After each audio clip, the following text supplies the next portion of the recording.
Good morning बच्चों। आज अपन पढ़ेंगे अध्याय 2 अम्ल, क्षार एवं लवण। अम्ल का मतलब होता है कि ये खट्टे होते स्वाद में और ये कड़वे होते क्षार। आया समझ में?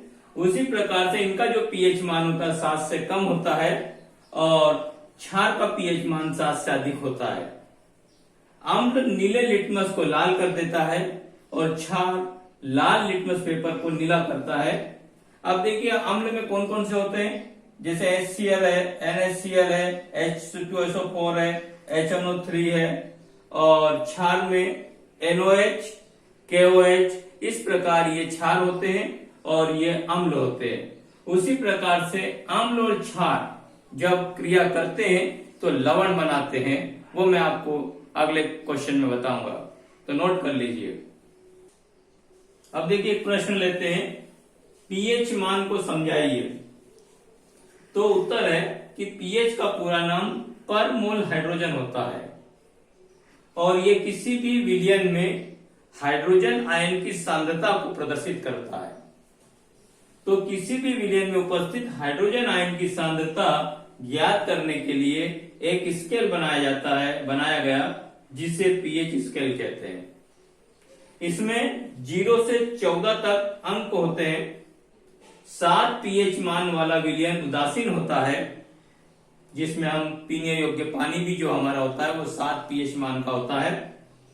और 7 से कम पीएच मान वाला अम्लीय होता है विलयन और 7 से अधिक पीएच मान वाला विलयन जो होता है वो क्षारीय होता है।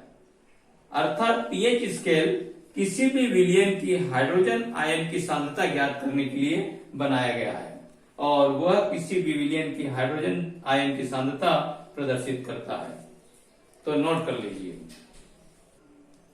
देखिए अगला प्रश्न लेते हैं, विरंजक चूर्ण, बेकिंग सोडा, धोने का सोडा और प्लास्टर ऑफ पेरिस के रासायनिक सूत्र लिखकर उपयोग बताइए। तो देखिए विरंजक चूर्ण का रासायनिक सूत्र है CaOCl2।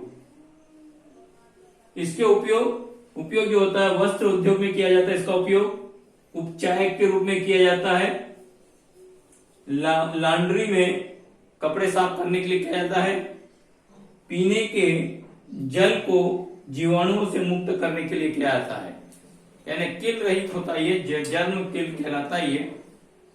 उसी तरह से बेकिंग सोडा जो होता है इसका रासायनिक सूत्र है NaHCO3 और इसका उपयोग किया जाता है बेकिंग पाउडर बनाने में, सोडा अम्ल में और अग्निशामक में। इसका जो रासायनिक नाम होता है सोडियम हाइड्रोजन कार्बोनेट होता है। उसी प्रकार से धोने का जो सोडा होता है यानी कपड़े धोने का सोडा जिसको कहते हैं वो NaCO3 10H2O इसका रासायनिक सूत्र होता है और इसका उपयोग कांच, साबुन, कागज उद्योगों में किया जाता है। घरों में साफ सफाई, जल की कठोरता को दूर करने के लिए भी इसका उपयोग किया जाता है। आप देखिए आगे वाला है प्लास्टर ऑफ पेरिस, तो पहले उतार लीजिए फिर मैं आपको बताता हूं। चौथा है plaster of Paris. Plaster of Paris का रासायनिक सूत्र है CaSO4 12H2O। इसका उपयोग खिलौने, मूर्तियां बनाने में, सजावट का सामान बनाने में और किसी भी सतह, खुरदरी सतहों को चिकना बनाने के लिए किया जाता है। तो इस प्रकार से यह प्रश्न था कि विरंजक चूर्ण, बेकिंग सोडा, धोने का सोडा, प्लास्टर ऑफ पेरिस के रासायनिक सूत्र और उपयोग है बताइए। तो ये वो था जिसमें प्लास्टर ऑफ पेरिस के उपयोग मैंने बताया आपको। इसके पहले मैंने बताया था विरंजक चूर्ण के उपयोग, बेकिंग सोडा के उपयोग और धोने के सोडा के उपयोग, तो नोट कर लीजिए। देखिए अगला प्रश्न लेते हैं आप। प्रश्न है अम्लीय वर्षा किसे कहते हैं? तो उत्तर है कि जब वायुमंडल में उपस्थित NO2 और SO2, NO2 का मतलब होता है नाइट्रोजन ऑक्साइड और SO2 का मतलब होता है सल्फर डाइऑक्साइड, वायुमंडल में उपस्थित जल से क्रिया करके, यानी ये दोनों वायुमंडल में उपस्थित नमी या जल से क्रिया करके नाइट्रिक एसिड और गंधक का तेजाब बना लेते हैं तथा ये वर्षा का रूप जब धारण करते हैं तो इसे अम्लीय वर्षा कहते हैं। इसका मुख्य कारण है वायुमंडल में प्रदूषण बढ़ जाने के कारण ये होता है, क्योंकि कार्बन डाइऑक्साइड की जब मात्रा बढ़ती है तो अम्लीय वर्षा होती है और ये अधिकांशतः चीन के जंगलों में होती है। तो ये रहा अम्लीय वर्षा किसे कहते हैं, इसका उत्तर नोट कर लीजिए। अपन एक प्रश्न लेते हैं कि लवण किसे कहते हैं, 5 लवणों के नाम लिखिए।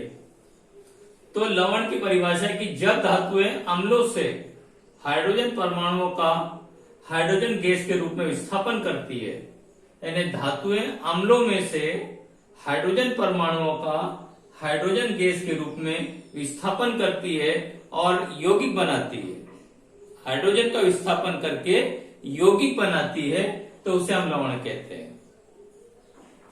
अब देखिए लवणों के प्रकार, तो सबसे पहला पोटेशियम सल्फेट होता है, इसका रासायनिक सूत्र होता है K2SO4। एक होता है सोडियम सल्फेट Na2SO4, एक होता है कैल्शियम सल्फेट CSO4, एक होता है मैग्नीशियम सल्फेट MgSO4, एक होता है सोडियम क्लोराइड NaCl और एक होता है सोडियम कार्बोनेट Na2CO3।